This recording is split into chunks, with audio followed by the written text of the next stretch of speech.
All right, so I'm responding really quick here to Fred in his information wants to be cheap. And Fred, I really found your attention to the issue of the attention economy. Now, whether one wants to look at David Shank's work on the end of patience, or you want to really go to Lanham's and the economics of attention, I do think those are great sources to cut at it.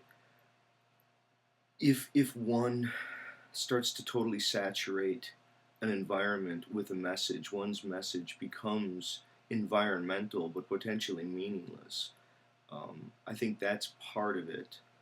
The As much as I enjoyed your video, Fred, and I did, I found it to be very useful, very interesting. I found it a little odd that it was sort of like you were suggesting that first that a person, admittedly, I mean, anyone can copy anything. You have to know that anytime you post anything on YouTube, it's available and someone could take it and they could reproduce. They could download it the second you put it up. I mean, you don't know who's doing what, who's harvesting it in what ways. So that, in that sense, what one puts up there is now no longer one's property and you don't have any freedom over it.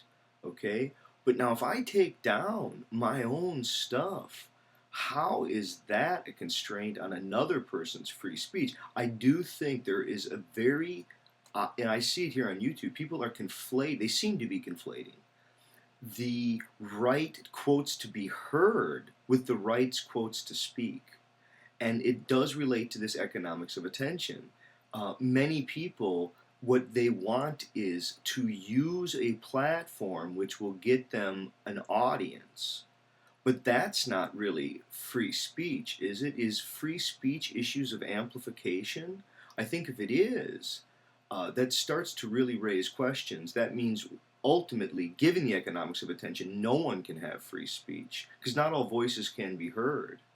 Some of that becomes very problematic. I think a different way to maybe raise the question, right? Let's come at the question this way. People should have the right to express their views.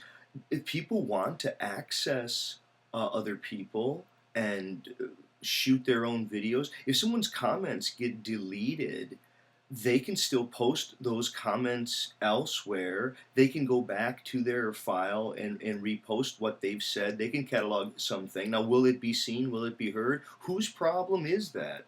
I think the other thing I would also ask is, so much of the media ecological tradition is asking about the extent to which these new electric media are a kind of return to orality.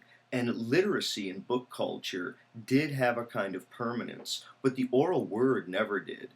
When people would say something and then they would change their mind, the word would disappear. I mean, there's lots of studies that have shown that, even the great oral memory that people had, it was also subject to variation and change and just a forgetfulness or no evidence of that.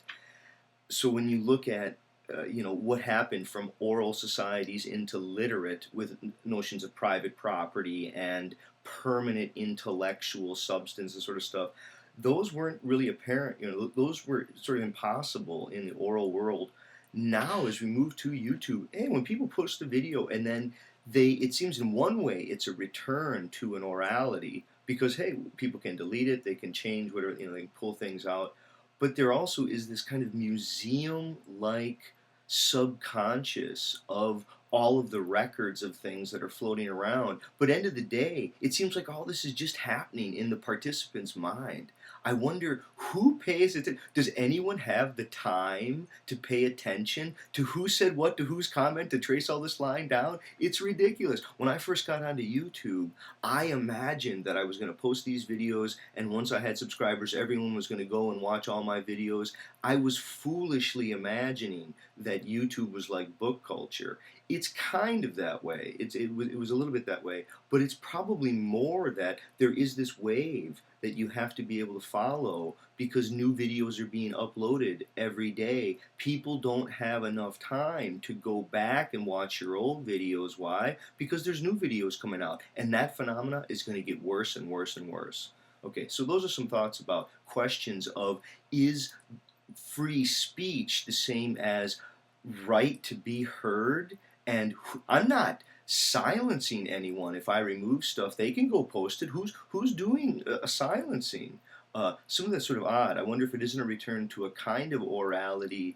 And in some way, I think if you post something and then even remove it just shortly after you posted it, you still made it more permanent than not posting it at all. It's just a question of who is distributing and amplifying it. The question of distribution and amplification seems to be more the question than the freedom to express, which really throws very interesting questions to people who have been following it on this recent Supreme Court issue. That people should go look at my freedom of speech video again about this question of transparency and what is transparency when what you're trying to do is drown out what needs attention by making sure that everyone thinks that the real issue is their right to speak, even if no one's listening.